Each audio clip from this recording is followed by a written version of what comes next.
ఉంచుకుందామంటే ఎవరో వెళ్ళలా. వెళ్ళగా ఒక్కొక్కటి దాన్ని ఖాళీ చేసుకుంటూ వెళ్ళారు. తినేవి లేకపోతే గోడకు అవసరమైనవి ఖాళీ చేసుకుంటూ వెళ్ళారు. చివరికి వీళ్ళు 14 రోజులు తినకుండా ఉండవలసిన పరిస్థితి ఏర్పడింది.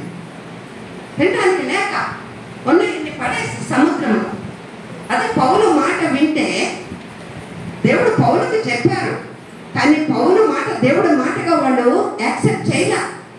కానీ ఒక సమయంలో పౌల మాట దేవుని మాటగా యాక్సెప్ట్ చేశారు. అప్పుడు విన్నారు. ముందే వినుంటే వీళ్ళకి చెప్పవచ్చే కాదు కదా. కుటుంబంలో కూడా అట్లాగా ఉంటుంది. కాబట్టి మంచిగా నువ్వు అతిశయపడటానికి, నీ తల మీద అతిశయపడడానికి కాదు. ఇక్కడ నేను 3 విషయాలు చెప్తా. స్త్రీ కామ్గా ఉండాలి. నువ్వెంత గొప్ప ప్రార్థనా పరాలు కావచ్చు, నువ్వెంత గొప్ప దేవుని బిడ్డవు కావచ్చు, దేవుడు ముందు జరగబో విషయాలన్నీ నీకు చెప్పి నేను ప్రవక్తగా నీ ఇంటిలో ఉంచినప్పటికీ అతిశయపడుతూ బీ క్వైట్, బీ కామ్. నేను చేతి విన్నారా అంటాం కదా. మనం ఏమైనా మామూలు వాళ్ళమా?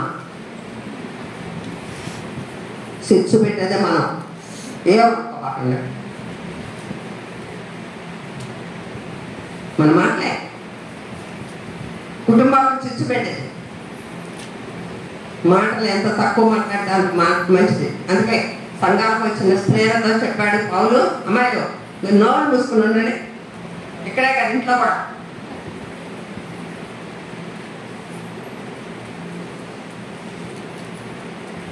అవసరమైనప్పుడు దైవ చిత్తానుసారంగా మాట్లాడితే తప్పు కాదు, అని అనవసరమైన మాటలు ఎక్కువ మాట్లాడకూడదు. నెంబర్ 1. నెంబర్ 2, సాఫ్ట్గా ఉండాలి. ఎప్పుడు చూసినా చరాలాడతాం. ఒకప్పుడు నేను కూడా అంతే, చిట్టుడేత పుట్టుడు అట్లా ఉండేదాన్ని. నాతో మాట్లాడడానికి భయపడేవారు. కానీ మొత్తానికి దేవుడు ఇది పెడతా.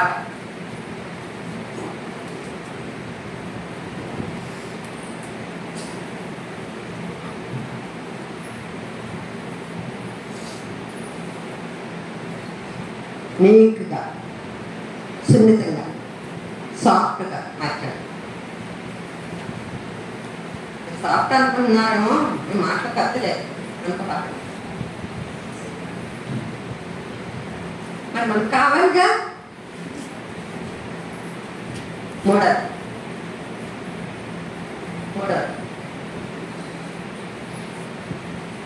ఏంటో నువ్వు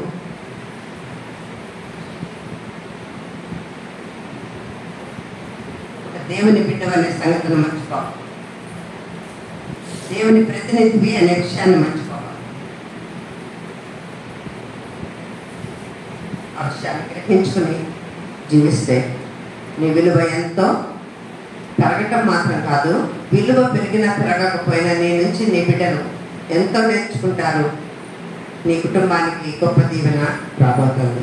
హల్లెలూయా. అయితే ఇక్కడ చాలాసార్లు చాలా మందిలో ఉండాల్సింది ఏంటి అంటే సౌశల్యం కావాలి, క్యారెక్టర్. దేవుని దగ్గరకు మంచి వాళ్ళమై కావాలి.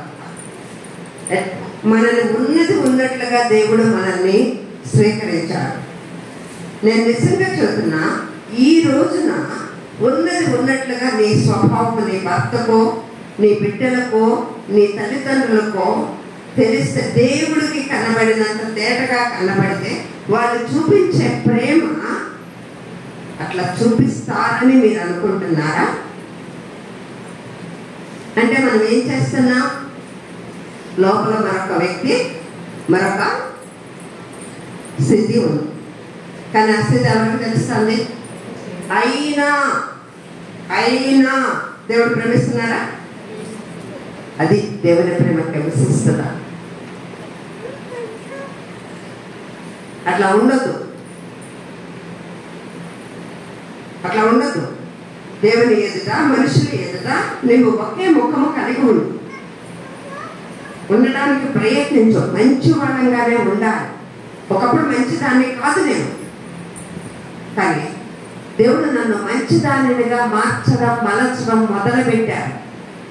నేను ఎప్పుడు అడుగుతా, ఐఎమ్ ట్రైన్ లార్డ్, నీకు చెందిన దానిని మోల్డ్ మీ, బ్రేక్ మీ, మోల్డ్ మీ, మెల్ట్ మీ అని.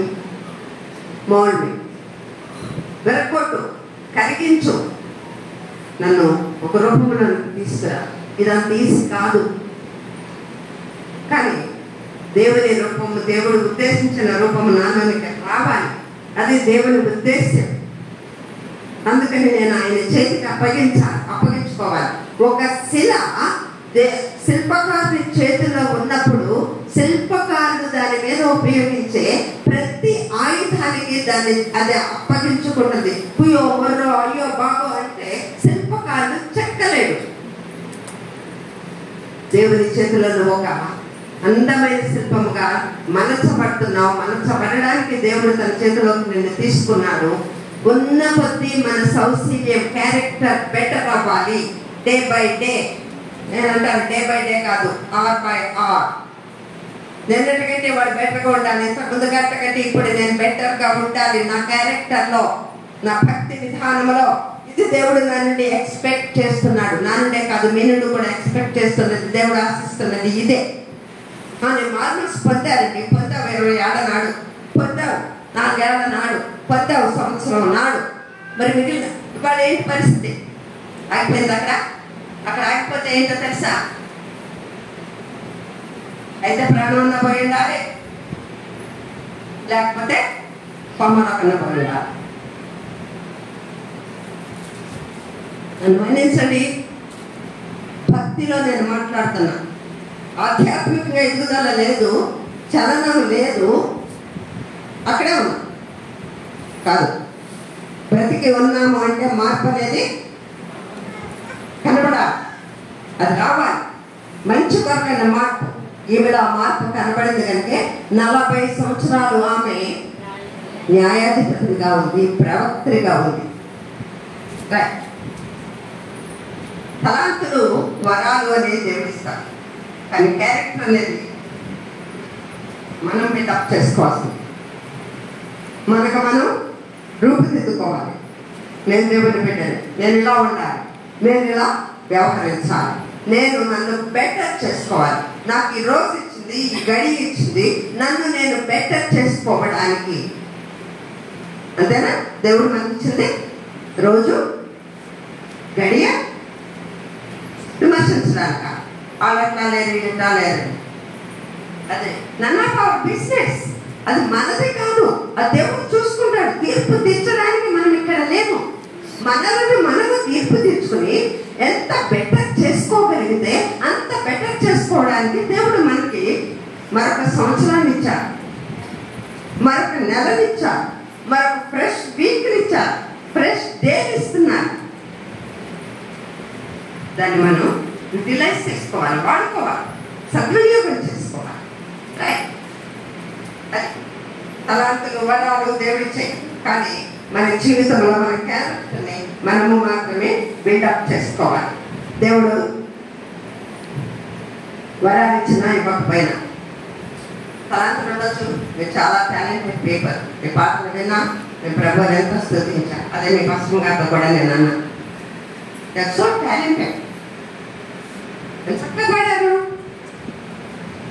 అక్కడున్న నేను దేవుని సన్నిధిని, ద ప్రెసెన్స్ ఆఫ్ గాడ్ అనుభవించాను.